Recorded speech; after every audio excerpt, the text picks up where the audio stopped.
Hello everyone, my name is Shivam Bharadwaj. I am a PhD student in the Department of Electrical Engineering, IIT Bombay.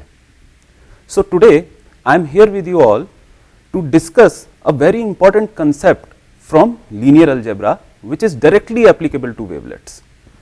And this concept is popularly known as the concept of direct sum of vector spaces.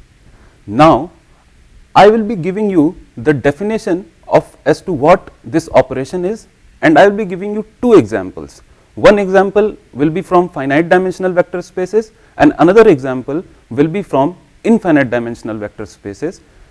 Then let us proceed to the definition of this operation. Okay. So definition, suppose V is a vector space and V1 and V2 are two subspaces of V such that by S dot T dot I mean such that V1 intersection V2 is just the 0 vector. Then if this is true, this is a very important thing in this definition. If this thing is true, then we say that V is a direct sum of V1 and V2 if any vector x in V can be represented as x equal to x1 plus x2, where x1 belongs to the set V1 and x2 belongs to the set or vector subspace V2. So there are few important things which I would like to dwell upon for a second, that for defining the direct sum we need to have this thing very precise, that two subspaces that are involved in the direct sum should have 0 intersection, or they should have only origin of that vector subspace as their common point. Now let us look at two examples from finite dimensional vector spaces and one example from infinite dimensional vector spaces. So in finite dimensional vector space, let us look at our Euclidean two-dimensional plane, which is also popularly represented as R2. So it is our normal Euclidean two-dimensional plane. Now let us consider two subspaces of this Euclidean space. One subspace, let me call it as span of the vector 1 0. Now in this two-dimensional vector subspace, by saying that V1 is a span of 1 0, what do I mean is that 1 comma 0 is this point. So I am representing it as a column vector, and by span means that I am allowing any scalar multiplication. Okay, by span means any vector which is of the form alpha times 1 0, where alpha is any real number.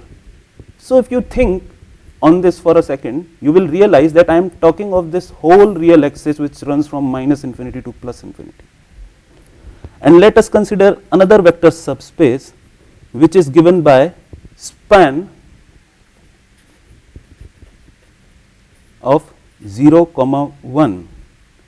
So similarly, the span of 0 comma 1 will be the vectors which lie on this y axis or the vertical axis. Now as we can see that if I consider any point x y in this R2 or in my two-dimensional Euclidean space, then I can write this point x y as x times 1 comma 0 plus y times 0 1. So for any real number x and y, I have shown that any point in R2 can be written as a scalar times 1 0 plus a scalar times 0 1. So this first part, as we can see that this part belongs to V1 and this part belongs to V2. Now all that remains to show is that the only point which is common to both V1 and V2 is nothing but the origin of the two-dimensional Euclidean space. So, we will show it now. Let us suppose that there is a point x1 comma y1 which lie in the intersection of V1 and V2. This implies that if x1 belongs to V1 intersection V2, then this point x1 comma y1 should belong to V1 and x1 comma y1 should belong to V2. But if x1 comma y1 belongs to V1, then from here we have another implication that x1 comma y1 is of the form some scalar times 1 0, and from here we have the implication that x1 comma y1 is of the form beta times some scalar beta times 0 1. So, from here I have actually this point has to satisfy 4 simultaneous linear equations. And what are those 4 simultaneous linear equations? This is true and this is also true. So, 4 simultaneous linear equations that my point x1 y1 has to satisfy are x1 is equal to alpha, y1 is equal to 0 and x1 is equal to 0 and y1 is equal to beta. So, simultaneous word is very important here. You know, this point x1 y1 has to simultaneously satisfy all these 4 equations. Now, when this can be true, if and only if alpha comma beta both the reals are 0, that is my point x1 y1 is nothing but the origin in R2. So, what we have essentially shown here that my R2 is the direct sum of span 1 comma 0 and span of 0 comma 1, very simple. Now, I would like to point a very important subtlety in the case of finite dimensional vector spaces. When we talk of finite dimensional vector spaces, it is important that the two subspaces which are involved in the operation of direct sum should be such that dimension of those two subspaces should add up to the dimension of the whole space. For example, when we were talking about R2, we saw that R2 is the direct combination of this subspace and this subspace, and these two are one dimensional subspaces, and the dimension of these two subspaces add up to 2, which is the dimension of the whole R2. So, this is an important subtlety in the case of finite dimensional vector spaces. Now, let us take an example from infinite dimensional vectors. Now, this is very interesting. Let us consider a subspace V which is set of all the functions f from R to R. I am considering a subspace V which is a set of all the functions from R to R. Now, let us define two other subs. This symbol means I am defining V to be this set. Now, let us define two more subspaces.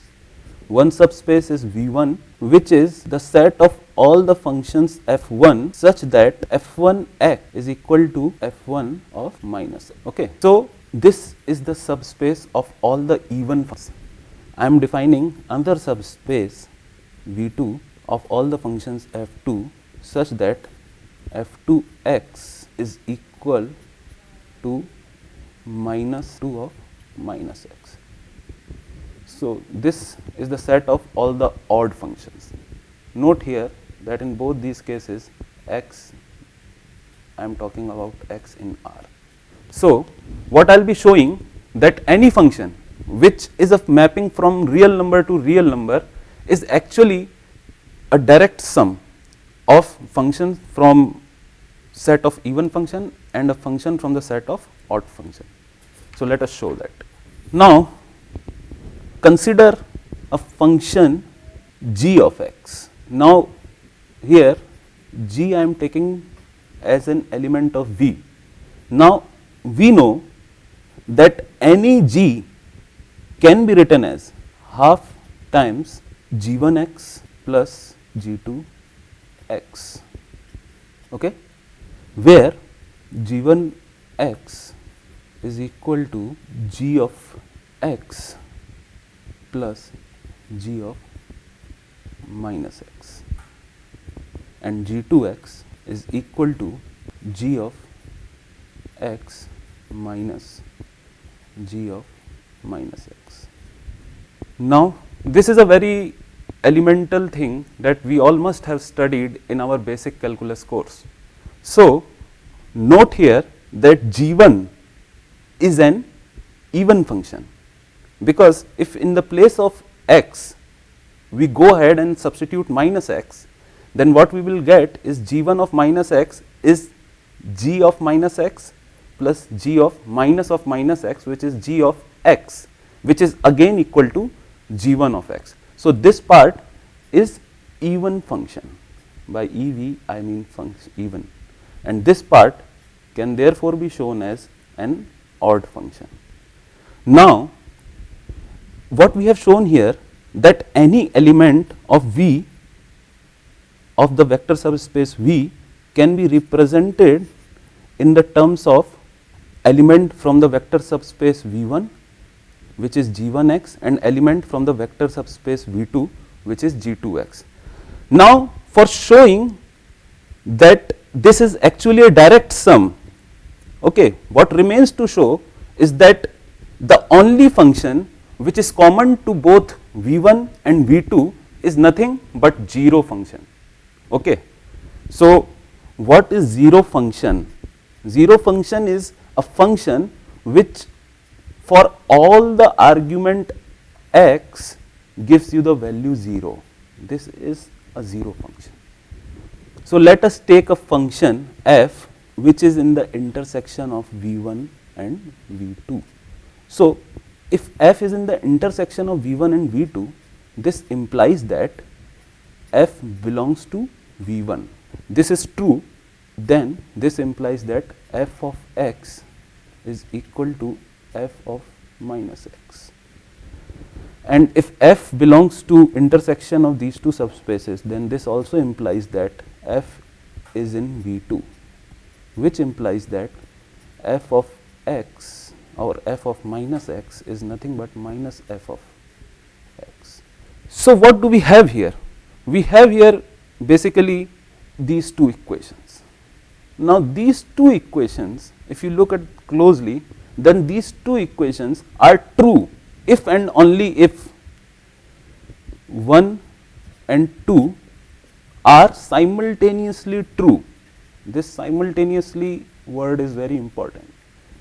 These two equations are simultaneously true if and only if f is your zero function, which we have earlier defined. So, what we have shown here is that any function which has its domain as a whole real line and its range as a whole real line can be written as the addition of two functions which are even and one of them is odd. Okay.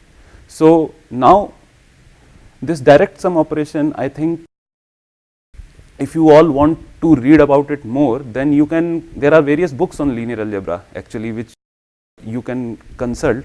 One of the very good books which I find very interesting for beginners is Linear Algebra and its Application. This is the book by Gilbert Strang. It is available in low price edition in PHI publication. So, we can also buy it if you want. Another very good book which I find interesting is Sheldon Exler, Linear Algebra Done Right. I think it's available with Springer. And the third and very important book which I would recommend you all to study very thoroughly is Huffman and Kunz. Its name is just Linear Algebra. It's also available in low price edition with PHI. Thank you very much.